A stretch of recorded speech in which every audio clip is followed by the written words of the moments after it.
So last time we discussed how Craster and his den of incest and child sacrifice seems to be a product of the Night's Watch. And this is evidenced by the fact that Craster was fathered by a ranger of the Night's Watch in the time of Bloodraven, with Craster's keep's first sacrifice likely happening during Bloodraven's time as Lord Commander.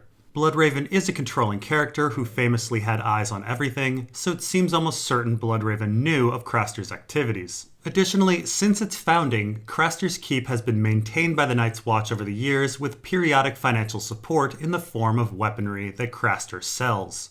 And in our contemporary story, Craster's keep was condoned by the Night's Watch, with the Rangers having full knowledge of Craster's activities of incest and child sacrifice. And oddly, on top of all of this, the Wildlings too tolerated Craster, not attacking him despite his poor defenses and occasional aggressive acts towards them.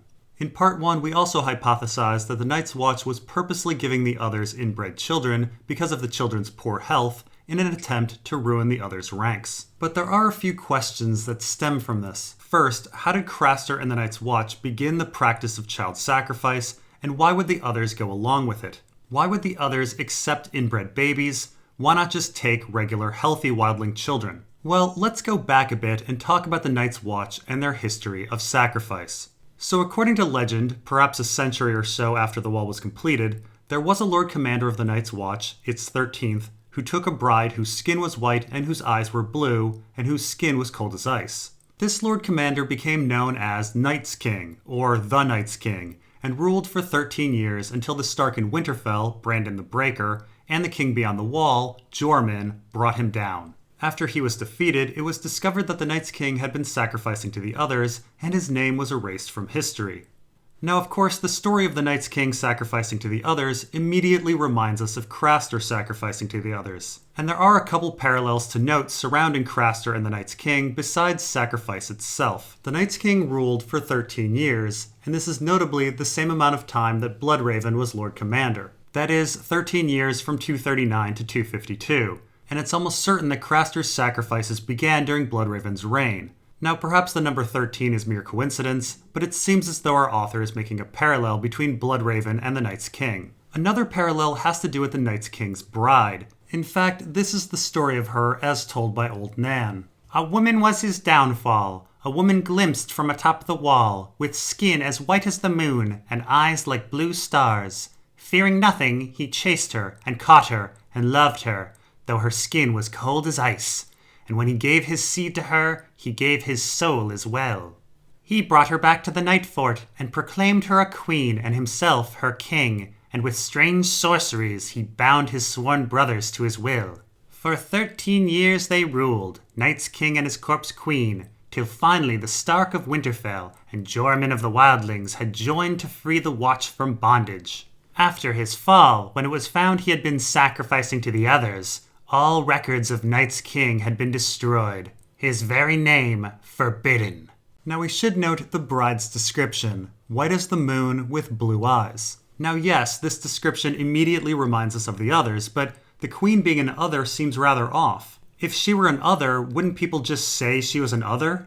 Why be poetic and ambiguous and only insinuate it? Stories usually become more exaggerated and more fantastical over time, not less. And the others are mentioned later in the story, so why not just call her an other if she's an other? Also, let's think about the logistics of her actually being an other. An other was living at the Night Fort for 13 years, and no one froze to death? Because it gets extremely cold when the others come around.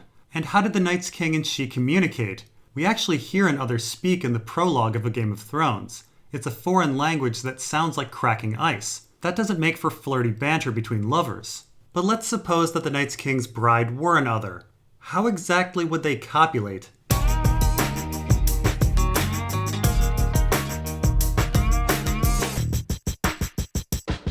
Others literally freeze things around them. We saw steel become brittle with Rhaemar Royce when he fought an other, which means we're looking at the temperature dropping to around -40 Celsius. Honestly, could the Night's King's penis really survive sexual intercourse? And would the Night's Watch really tolerate this marriage? The story even recognizes the improbability of people going along with this, and has to include strange sorcery to bind the wills of men. But even beyond this, isn't it odd that it took 13 years to organize a resistance to the Night's King? If there were an other in the Night's Watch, shouldn't the Stark in Winterfell have moved against them immediately? Why is 13 years the breaking point? What's also very odd is that note that the biggest crime of the story is not actually ruling with an other or having sex with an other or animating dead people or any of that. It's sacrifice.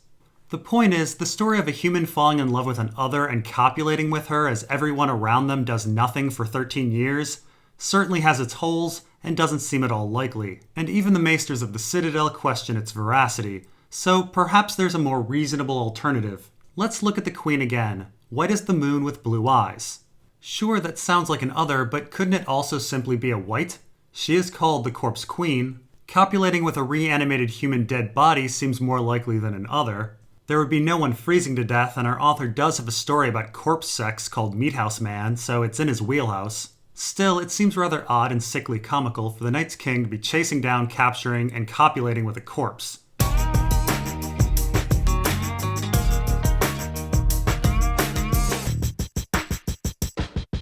And it seems rather odd that his men would tolerate this, that is, again, without sorceress mind control, and I'm not sure how the Stark in Winterfell would tolerate a literal corpse queen for 13 years. So let's search for an even less supernatural explanation to this love affair. A woman glimpsed from atop the wall, with skin as white as the moon and eyes like blue stars. Fearing nothing, he chased her and caught her and loved her, though her skin was cold as ice. Now let's ignore the woman's description for a moment and focus on the Night's King's method for attaining her. He chased her, he caught her, and he loved her. This is quite notably the wildling way of mating in marriage. Could the bride simply be a wildling? Could she simply be a woman? Old Nan actually calls her a woman. This seems much more likely than the Night's King betting an other or a white, and this lesser crime would explain why the Night's Watch and the North tolerated it for 13 years. Not to mention, if the Queen were a mere wildling, the Night's King and his bride would be once again similar to Craster's parents, a raped wildling woman and a brother of the Night's Watch. A brother who, again, may have been Lord Commander. So it should be noted that this woman, who was captured and courted in a wildling fashion, is white as the moon with blue eyes. Yes, we think of others in whites, but this also happens to be the description of simply a pale girl, or perhaps an albino. An albino would, again, make the situation like Bloodraven. In both situations, we have a raped wildling bride and a brother of the Night's Watch. The only difference is the woman is the albino instead of the man. So the question is, could Lord Commander Night's King simply have taken a pale or albino woman as a wife? It's certainly more plausible than capturing and raping a literally sub-zero ice creature or a reanimated corpse. And if the albino situation were the case, we would have a 13-year ruling Lord Commander and his albino wildling wife sacrificing to the others, and a 13-year ruling albino Lord Commander with his wildling wife sacrificing to the others. Now, continuing on with potential parallels, it's of particular note that after the Night's King was taken down, his name was stricken from the records after it was found that he was sacrificing to the others. Now, this is interesting, as it wasn't for all of the other crimes that his name was stricken, it was for the sacrifice. Declaring oneself king and breaking one's vows is bad, but that doesn't get one's name erased from history. Lord Commander Roderick Flint tried to be king beyond the wall, and Runkle Hightower tried to make the Lord Commander position hereditary. And there are so many other horrible Lord Commanders, but the Night's King is the worst of the lot, it seems. The worst, because he was sacrificing to the others. And that crime was so heinous that it was punishable by having his name stricken from the records. Of course, the Night's Watch tolerates Craster's sacrifices, so it's odd that the Night's King is the worst of the lot. Now, on the subject of sacrifice, it should be noted that the text says that the Night's King was sacrificing to the others, not the Night's Watch. These seem to be his babies, just like Craster's sacrifices were his babies. After all, a big deal is made about the Night's King's seed in Old Nan's story, and this would make sense as the Night's King was the only one at the Night Fort with a wife, so yeah, the babies were probably his. And because of the parallels, I do wonder if the Night's King was attempting the same inbreeding activities as Craster. It is of note that the Night's King ruled 13 years before people felt it was needed to take him down. 13 years is essentially the time needed to have a daughter, have that daughter reach pubescence, and then impregnate her. That is, 13 years is the minimum amount of time needed to pull a Craster, to sacrifice an inbred baby to the others. Now there is a very important question that we need to answer about the Night's King. Why strike a name from history? What good is that? Isn't it worse to remember someone as a monster than not at all? What is the function of removing a name? Well, let's think about what a name is. Surnames generally, and certainly in the world of Ice and Fire, have a primary function. They signal one's heritage, specifically one's patrilineal heritage. With a surname like, say, I don't know, Jacobs, one can figure out that that person's father was also named Jacobs, and his father was also Jacobs, and his father was Jacobs, and his father was Jacobs. Well, Jacobs, actually. One might even be able to figure out that a certain person has Dutch heritage, which would explain why he's so damn tall and pale. Similarly, the surname Rodriguez, or Cohen, or Chen, or Singh, or Washington would tell you a completely different story about heritage, and in turn, genetics. So, by striking a name, one is striking a partial record of heritage and genetics. And so it's incredibly notable that after the Night's King was exposed for sacrificing to the others, his heritage was erased as a seemingly precautionary measure. Now, interestingly, Nan actually tells us who she thinks the Night's King was. Rumor has it he was a Bolton, or a Skagosi, or an Umber, or a Flint, or a Nori, or a Woodfoot from Bear Island. But in the end, Nan thinks him a Stark. In fact, she's fairly certain of it. Now, let's take a look at the map. We can see that all the possibilities for the Night's King's house are Northern Northerners. That is, people of a similar heritage. But let's assume Nan is correct, that the Night's King was a Stark. This means that after the Night's King was exposed for sacrificing to the others, someone felt it important to erase his Stark name. That is, erase the ability to know his Stark heritage. The ability to know his Stark genetics. This is a big deal as the Night's King was likely sacrificing Stark babies to the others, possibly inbred Stark babies. Why was it so important to hide the Night's King's Stark heritage and Stark genetics, and why was it so important to hide the possibility that these babies had Stark heritage and Stark genetics? Well, we know for certain, at least in the contemporary story, that Starks are genetically different. We know for a fact that the Stark children are skin changers. However, admittedly, we aren't sure about Stark abilities historically. Yes, Starks have a direwolf sigil, but lots of houses have animal sigils. What we do know is that the Boltons used to skin the Starks, which could imply that the Boltons didn't view the Starks as fully human. In George R.R. Martin's novella Dying of the Light, the Braiths used to skin people who they believed were changelings for this very reason. Additionally, in the short stories In the Lost Lands and The Skin Trade, we have people skinning skin changers in hopes of stealing their abilities. So perhaps the Boltons were trying to do this. The problem is, even if we accept that the Starks were skin changers historically, the Bolton practice could have come from any point in history. Now, interestingly, we do know that the Stark conquest of the North involved defeating rival houses and marrying their rival houses' daughters.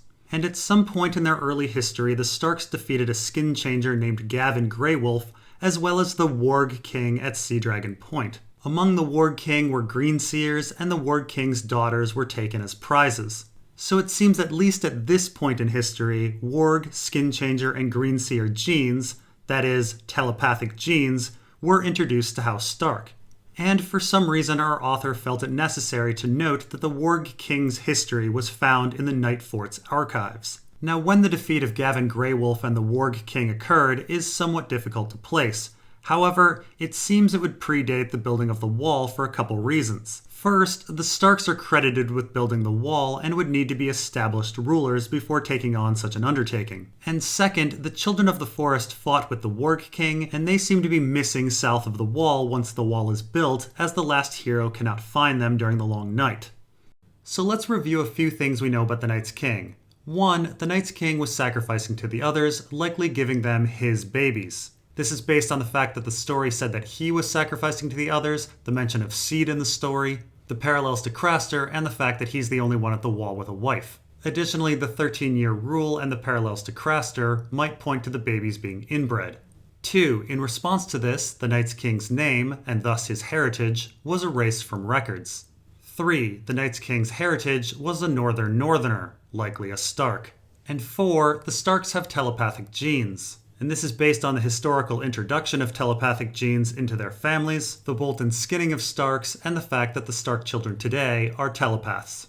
So if the Night's King were a Stark, he would have been giving the others Stark babies, which according to the histories at the Night Fort, may contain special genes, those of telepaths. And if inbred, these genes would be more expressed, and thus it would explain why both the Wildlings and Winterfell wanted to take him down. They didn't want the others securing telepathic genes en masse. And it would explain why the Night's King's name was erased from history, No one wanted a repetition of the Night's King's crime of handing telepathic genes over to the others. And so now it seems we've discovered why the others were going along with these specific inbred sacrifices. They're looking for telepathic genes. Now, related to all of this, we should once again point out that Bloodraven arrives at the Wall around the time of Craster's birth, and he would have been Lord Commander around the time Craster started sacrificing to the others. And Bloodraven was known for having a watchful eye on events. And it should also be noted that the Blackwoods, Bloodraven's family, though now in the Riverlands, originally came from the Wolf's Wood in the northern north. They are actually from an area between Winterfell and Sea Dragon Point where the Warg King resided. And of course we know that Bloodraven is in fact a Greenseer, a very powerful telepath. He has the same special genes as the Warg King and his army, he has the same special genes that were introduced to the Stark family, he has the same special genes of the Night's King. And so now we have two 13-year reigning Lord Commanders whose families hail from the northern north with special telepathic genes. And these two men were both likely involved in raping wildling women and giving babies to the others. Babies who were probably inbred. And you never know, there might have also been an albino in the mix in both situations. Now maybe one doesn't buy all of these parallels between Bloodraven and the Night's King, but it's hard to deny that at least some of these were our author's intent. But there is an important difference between these two men. The Night's King's actions were seen as intolerable, while Craster's actions are condoned. Why is that? Well, we're going to go deep into genetics and continue our history of sacrifice in the Night's Watch in Part 3.